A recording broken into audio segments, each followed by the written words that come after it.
ሰላም ሰላም ሰላም ውድ ቤተሰቦቼ እንዴት አደራችሁ? እንዴት ዋላችሁ? እንዴት አመሻችሁ? በያላችሁበት ሀገር ሰዓት አቆጣጠር ሰላማችሁ ብዝት ይበልልኝ። እኔ በጣም ደህና ነኝ። እንዴት ናችሁ?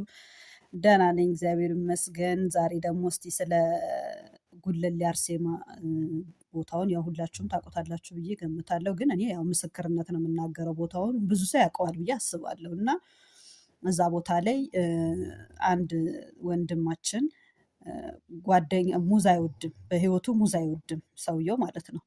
ከዛ ጓደኛዬ ሙዝ ይዞልኝ መጣ አለ።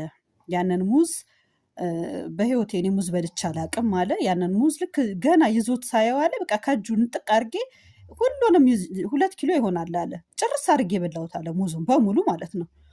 ከዛ ያንን ሙዝ ይበላና ልክ ትዳር አለው፣ ልጆች አሉት፣ ቤት አለው፣ መኪና አለው፣ ንብረት በጣም ባለ ሀብት ነው ማለት ነው።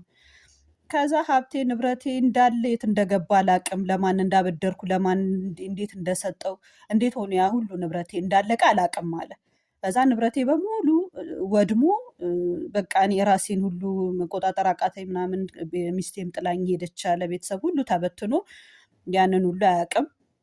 ከዛ ጉለሌ አርሴማ ይመጣል ማለት ነው። ሲጠመቅ አጠር አጠር አድርጌ ነው የምነግራችሁ። ታሪኩ በጣም ረዥም ነው በእውነት፣ ከ1 ሰዓት በላይ ነው ያወራው ሰውየው ማለት ነው።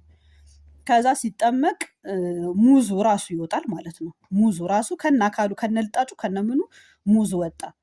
ከዛ በቃ እንግዲህ ምን ያህል ማን እንዳደረገበት እንዴት እንደተደረገበት ምንም ማስረጃም አያስፈልገውም። ያው ከዛ በኋላ እሱ ነው ያደረገብኝ ማለት ነው ብዬ ዋናው ነገር እኔ አሁን ማንም አደረገው ማንም፣ እኔ አሁን የምፈልገው እንኳን ጤና የተመለሰልኝ፣ በቃ ጤናዬ በመመለሱ እኔ በጣም ደስተኛ ነኝ።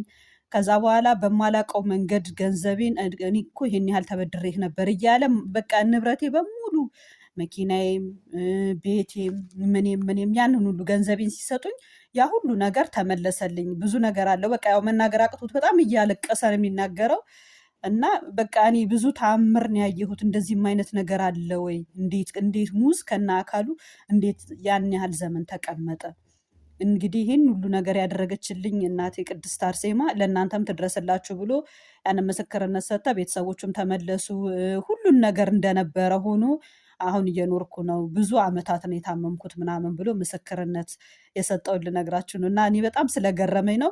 ሂዱና ተጠቀሙበት። ቦታው አይነ ስውር ሁሉ ይበራል፣ ምንም በቃ ሽባ ይተረተራል። ሙስሊሞች ሁሉ እየሄዱ የሚገርማችሁ እኔ እዛ ቦታ ላይ ብዙ ነገር አይቻለሁ። እና ሂዱና ቦታውን ጎብኙት፣ ብዙ ለውጥ ታገኙበታላችሁ ብዬ የማስበውን ቦታ ነው የምነግራችሁ ምን ጊዜም ቢሆን። እናንተም እኔ እንደዚህ አይነት መረጃ እንድሰጣችሁ ላይክ፣ ሼር፣ ሰብስክራይብ ማድረግ አትርሱ። እኔን አሳድጉኝ፣ እናንተን አይጎዳም፣ እኔን ግን ይጠቅመኛል። እና ቻናሌን አሳድጉልኝ ቤተሰቦቼ፣ እወዳችኋለሁ። መልካም ጊዜ